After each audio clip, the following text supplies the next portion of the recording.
안녕하세요. 아파트 읽어주는 여자 엘서입니다. 오늘도 날씨가 너무너무 좋더라고요. 막 도처에 노란색 개나리에 막 벚꽃이 흐드러지게 피고 막 바람 부니까 벚꽃이 날리고 여심을 막 너무 자극시키죠. 어디론가 정말 꽃구경을 가고 싶고 막 따뜻한 그런 공원에 앉아서 소풍 가서 정말 김밥 먹어도 너무 좋고 그런 날씨인데 이 현실은 우리가 어떻게 나갈 수가 없어요. 네. 그래서 이제 이 상황에 제가 좀 더 방송을 자주 하고 있으니까 제 방송 보시면서 이제 눈팅만으로 이제 부동산 공부해보시면 좋을 것 같고요. 요즘 이제 제가 이제 서울을 되게 자주 가요. 이제 제가 책이 나왔잖아요. 부동산 투자로 진짜 인생이 시작됐다라는 책이 나왔는데, 나름대로 이제 좋은 평들 되게 받고 있어서 그 책을 보신 분들이 여기저기서 막 전화가 와요. 뭐 인터뷰 하고 싶다, 방송 출연 좀 해줬으면 좋겠다, 뭐 이래가지고 제가 자주 서울에 가서 오늘은 이제 한국경제신문 지코노미 거기에 이제 방송 출연을 하느니라고 오늘 아침 일찍 가서 방송 찍고 왔거든요.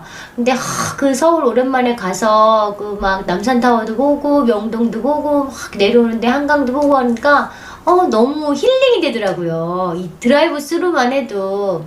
여러분들도 제가 지금 지역 분석 6기 이제 강의하고 있는데, 온라인 강의하고 있는데, 그분들한테도 제가 수업하고 나서 꼭 그 지역에 가봐라. 꼭 임장 다녀오셔라. 그러나, 이제 지금 여러 가지 사회적 거리두기를 하고 있으니까 드라이브 스루 임장을 갔다 오셔라. 그래서 정말 말씀들도 어쩜 이렇게 잘 들으시는지 드라이브 스루 임장 가셔가지고 다 사진 찍어서 올리시는데, 또 센스 많으신 분들은 막 벚꽃길 사진 막 또 동영상 찍어서 올려주시고 막 너무너무 아름다운 뭐 야경 사진이라든지 꽃 사진, 동네 사진 이런 거 올려줘서 대신 제가 사진 보면서 이제 나름대로 힐링을 하고 있습니다.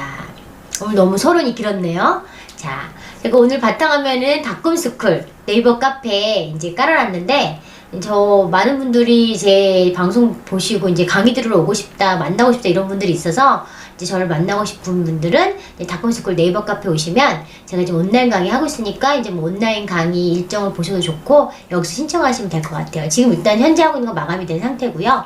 다음 기수에 이제 저를 보러 오시면 됩니다. 물론 오프라인은 지금 못하고 있는 상황이에요. 그래서 참고하시고, 자, 그럼 오늘은 어떤 주제로 이제 방송을 하려고 하냐면, 이제 지금 계속 제가 불인이들을 위한 방송을 하고 있잖아요. 부동산 불인이들. 근데 내가 뭔가 집을 사러 갔어요. 물론 실거주로 집을 사러 갔을 때는 당연히 내 가족, 이 가족 그 세대원 수에 맞춰서, 그리고 나의 필요에 의해서 평수를 선택하겠죠. 그리고 나의 돈, 내가 갖고 있는 돈에 따라 이제 평수를 선택하겠지만, 우리가 투자를 하러 간다고 생각해 보세요. 그러면 내가 이제 모르는 지역이라든지 새로운 지역에 가서 투자를 하려고 했는데, 좋다 이거예요. 그 지역을 임장을 갔어요. 그래서 뭐 선호하는 지역, 선호하는 아파트를 골랐어. 그 다음에 이제 세세하게 매물을 고르는 과정으로 들어갑니다. 그 매물을 고르는 과정에서도 뭐 동향인지 남향인지 충수인지 어떤 동인지 료알동인지 비선호동인지 여러 가지를 봐야 되지만, 그 중에서 또 첫 번째 선택이 뭐냐면 평수거든요.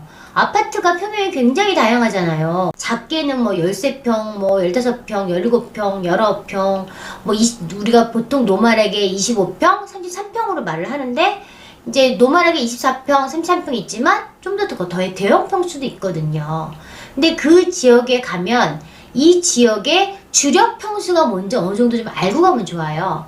우리가 새로운 택지지구에 가면 그 새로운 택지지구는 어쨌든 다 털을 닦아서 반듯반듯하게 탁탁 만들어 놓는 게이기 때문에 그런 데들은 대부분 다 중대형 위주로 편성을 하거든요. 우리가 청라 같은 경우에도 이제 중대형 위주로 편성을 되게 많이 했기 때문에 소형이 굉장히 20% 미만으로 소형 평수가 되게 작아요. 그러다 보니 또 소형 평수 나름대로 인기가 또 많죠. 그런데 대부분 그런 택지지구가 아니고서는 이제 가급적 골고루 평형 구성 배치를 하는데, 뭐 일반 분양하는 아파트들은 그나마 이제 중대형 위주로 좀 많이 배치를 하려고 하는 게, 건설사 입장에서는 너무 작은 아파트는 뭐 금액이 작으니까 더 많이 붙일 수가 없잖아요. 그래서 오히려 돈이 되는 건 작은 거보다 중대형이 더 돈이 되곤 되거든요. 그래서 뭐 일반 분양하는 이런 아파트들은 중대형을 좀 많이 넣는 편인데, 근데 요즘 막 핫하게 일어나는 재개발이나 이제 뭐 재건축이나 이런 이제 뭔가 기존에 있던 거에서 바뀌는 그런 이제 아파트들은 기존에 있는 세대원이 있기 때문에 기존에 몇 평이 있느냐에 따라 그 사람들 다 하나씩 일단 줘야 되잖아요. 그러면서 일반 분양을 만들어야 되니 일단 무조건 중대형으로만 가긴 되게 힘든 상황이에요.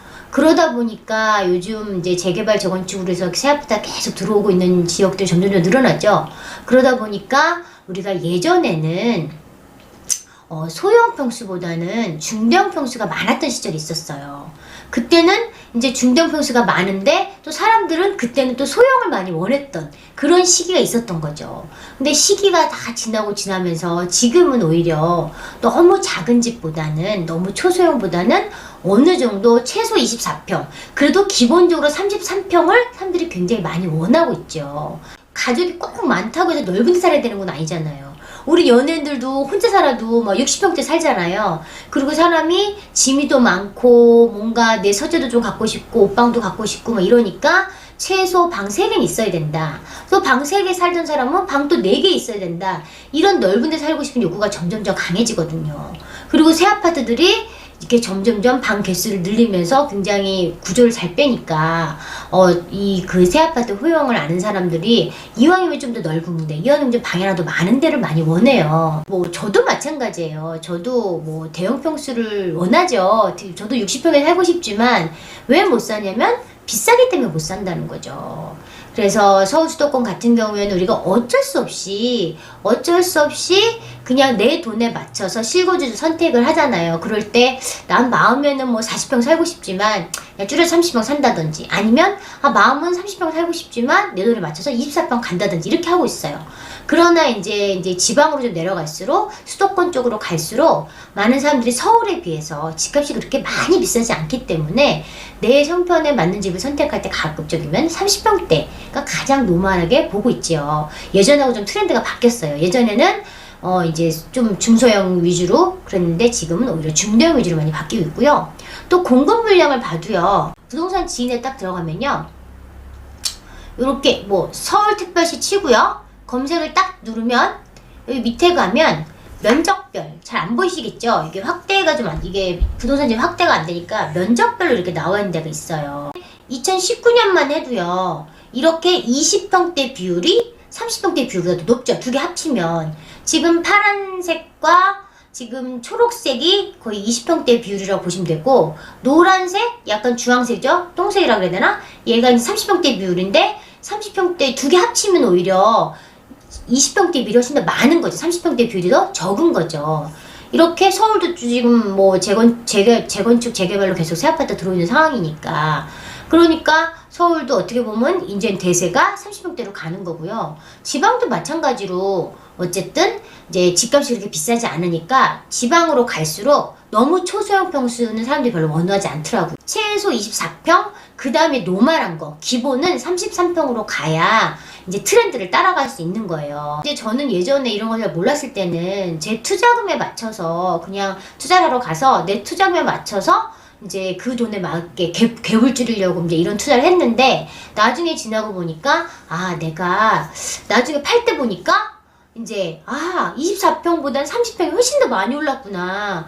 그러면서 내가 되게 속상하더라고요. 물론 그때는 투자금에서 차이가 좀 더 컸겠죠. 그런데 뭐 투자금이 2천 들어가서 내가 20평대를 했는데 투자금 3천 들어가서 30평대 할 수 있었다면 오히려 3천 들어가서 30평대를 하는 게 2배의 수익률을 이렇게 만들 수 있는 그런 길이었다는 거 제가 나중에 알았어요. 그래서 요즘도 트렌드가 어쨌든 20평대보다는 30평대거든요. 그래서 이제 여러분들이 이제 처음 투자하시는 분들이 내 돈에 맞춰서 하시려고 이제 20평대를 많이 하시는데, 근데 20평대보다 30평대가 훨씬 좋다는 걸 말씀드리고 싶고요. 그리고 특히 지방 가서 너무 초소형 평수는 안 하셨으면 좋겠어요. 뭐 몇 평대 있잖아요. 그런 아파트는 가면 이제 너무 일단 좁고, 더더구나 그런 아파트 되게 오래됐다 이러면 아무래도 이제 뭐 자가 수요보다는 이제 전월세 수요, 월세 수요가 특히 많거든요. 그런 아파트들은 뭐 임대사업자를 낸 분들이 막 여러 채를 사서 월세로 돌리는 그런 데기 때문에 실거주자들이 선택을 하기에는 굉장히 이제 그 수요가 적어요. 그렇기 때문에 너무 열 몇 평대 작은 평수를 지방 가서 투자용으로 사시지 마시고 이제 기본적으로는 30평대를 하시고 정말 내가 돈이 부족하다고 20평대를 하는데 뭐 그런 것들도 이왕이면 좀 새거 위주로 하시는 게 좋겠죠. 제가 샘플로 그냥 하나 보여드리면 제가 최근에 작년에 이제 대전에 이제 유성구 지족동의 아파트를 이제 갖고 있다가 이제 팔았어요. 팔고 나왔는데 제가 되게 후회를 한 게 이 아파트였거든요. 대전 유성구 지족동에 있는 아파트인데 얘가 30평 아파트와 32평 아파트가 있었어요. 근데 저는 이 아파트를 이제 토탈 1,500만 원에 이제 매매가와 전세가의 차이로 1,500만 원으로 이제 30평을 샀어요. 30평을 사서 나름 뿌듯해 하면서 1,500만 원으로 이 아파트를 샀어. 되게 뿌듯했지. 그런데 그 당시에 32평은 돈이 훨씬 더 많이 들어갔어요. 한 3천만 원 넘게 3천에서 4천만 가까이 들어갔기 때문에 저는 그럴 바에 내가 그냥 작은 거 하겠다 해서 했는데 나중에 팔 때 보니까 이 30평은 오히려 제가 그 갖고 있던 보유 기간만큼에 봤을 때 한 6천 정도? 5천, 6천 올랐더라고요. 요 그래프 보이시죠? 5천, 6천 올랐는데 오히려 32평은 같은 기간 봤을 때 거의 뭐 1억 가까이 올랐더라고요. 그러니까 훨씬 더 많이 오른 거죠. 그러니까 뭐 투자금 대비 수익률을 봤을 때 크게 차이는 안 날 수도 있겠지만 제가 한 1,000만 원 정도 더 들여서 30평을 샀더라면 훨씬 더 많이 상승폭을 내가 먹을 수 있었겠구나 이런 생각이 들었고 또 뭐 다른 아파트 한번 또 찾아보면 대구 같은 경우는 되게 특수성인 게 대구에는 또 대형이 너무너무 귀해요. 그런데 대구 수성구 같은 경우는 되게 부자 동네잖아요. 되게 부자 동네인데 그 부자들이 살 수 있는 대형 아파트가 거의 안 지어지다 보니까 대구 수성구 범어동에 이제 범어 SK뷰는 이제 그 중심지, 수성구 범어동의 중심지에 있는 2009년식 아파트인데 세대수 얼마 되지도 않아요. 근데 얘도 29평과 34평 두 개를 비교했을 때 29평은 같은 대비 뭐 한 1억 5천 정도 올랐어요. 그런데 이 34평은 거의 2배가 오른 3억 가까이 오른 그 상승률을 보여주거든요. 제가 이것만 봐도 이 동네 특성상 대형 평형이 먹히는 동네구나. 최소 30평대는 최소 34평은 해야겠구나. 이런 동네 같은 경우엔 뭐 20평대보다 30평대가 훨씬 더 많이 가더라는 거죠. 실거래가 비교 어떻게 하시냐면요. 아실 홈페이지 딱 들어가셔서요. 아실 홈페이지 딱 들어가서 여기에 더보기라는 게 있어요. 더보기를 딱 누르시면 여기 여러 아파트 비교, 가격 비교가 있거든요. 여러 아파트 가격 비교 딱 하시면 여기서 이제 여러 아파트 가격을 선택할 수 있죠. 자, 이제 마지막 예시로 제가 이제 제 책에 실패 사례를 굉장히 많이 올려놨잖아요. 근데 그 실패 사례를 보고 이렇게 하면 안 되겠구나 교훈을 얻으시라고 제가 이제 제 실패 사례를 올려놨는데 제가 전북에 이제 익산에 영등동에 구형 아파트를 그 당시 2015년도에 아무것도 모를 때 가서 그냥 샀는데 그냥 투자금 적게 들어가고 정말 돈이 하나도 안 들어가니까 제가 굉장히 작은 18평을 산 거예요. 18평을 샀는데 차라리 제가 23평을 샀으면 차라리 낫을 텐데 돈이 하나도 안 들어가는 유혹 때문에 이제 18평을 산 거죠. 근데 제가 이미 어느 정도 조금 오른 상태에서 샀어요.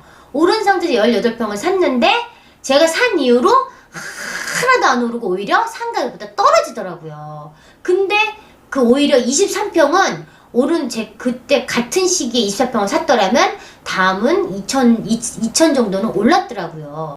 물론 이건 좋은 예가 아니지만 이렇게 제가 돌이켜 생각해 보니까 이 18평은 아까 제가 말한 것처럼 실수요자보다는 전월세, 월세는 진짜 잘 나갔어요. 월세는 계속 잘 나갔는데 이제 집값은 오히려 떨어지는데 월세는 잘 나가는 거예요. 사람들이 안 사고 전월세만 살고 싶어하는 거, 너무 작은 거는. 근데 오히려 23평이나 30평대는 실거주자들이 많이 오거든요. 그리고 요즘 이제 재개발, 재건축 많이 투자하실 때 이제 평형 신청을 많이 하잖아요. 내가 원주민이면 내가 뭐 이제 사업시행인가 나고 감정평가 나오면 내 감정평가 맞춰서 이제 평형 신청을 받는다고요. 조합원 분양 신청을 받을 때 근데 원주민들은 거기 사셨던 분들은 돈이 없잖아요. 내가 뭐 24평을 신청해도 분담금이 많은데 33평을 신청하면 분담금이 더 많아지잖아요. 그러니까 이제 분담금이 걱정이 되니까 돈 조금 낼 욕심에 24평을 신청하시는 분이 있어요. 그런데 이제 투자자들이 이제 몰려오거나 누군가가 실거주자가 이제 이 물건을 사러 왔을 때 많은 사람들이 대부분 다 84 신청한 물건을 찾거든요. 84라는 건 33평 신청한 물건을 찾기 때문에 24평을 신청한 물건은 그만큼 인기가 별로 없어지게 되는 거죠. 그래서 내가 원 조합원이든 아니면 중간에 손바뀜이 돼서 내가 중간에 이제 조합원 물건을 샀든지 평형 신청을 할 때는 이왕이면 가급적 84, 그러니까 33평 신청한 물건을 사시는 게 좋고, 나도 평형 신청을 할 때 30평대 신청을 하시는 게 나중에 인기도 많고 지금 대세 트렌드가 30평대라는 거를 기억하셨으면 좋겠어요. 제가 항상 얘기하지만 이 투자의 패턴, 트렌드는 계속 바뀌어요. 예전에는 이러이러한 투자 상품이 좋았지만 시대가 바뀌면서 지금은 그게 아니고 또 뭔가 새로운 게 바뀌잖아요. 예전에는 구축도 먹히고 뭐 갭 투자 무조건 싼 거 이런 것도 다 올랐지만 지금은 그게 아니라 질적인 시장으로 가기 때문에 무조건 새 거나 아니면 뭐 새 거가 될 아파트라든지 아니면 구축이라도 정말 입지가 좋은 거라든지 이런 거 위주로 변화를 해야 된다라고 제가 이제 계속 강조를 하잖아요. 마찬가지로 뭐 평형 때도 예전에는 중소형이 굉장히 먹히는 그런 시절이 있었지만 지금은 소형보다는 어쨌든 최소 24평, 그 다음 노말, 기본은 33평이라는 거 기억해 두시고 내 집 마련할 때나 투자하실 때 이걸 잘 기억해서 이용하셨으면 좋겠습니다. 예, 오늘 여기까지입니다. 감사합니다.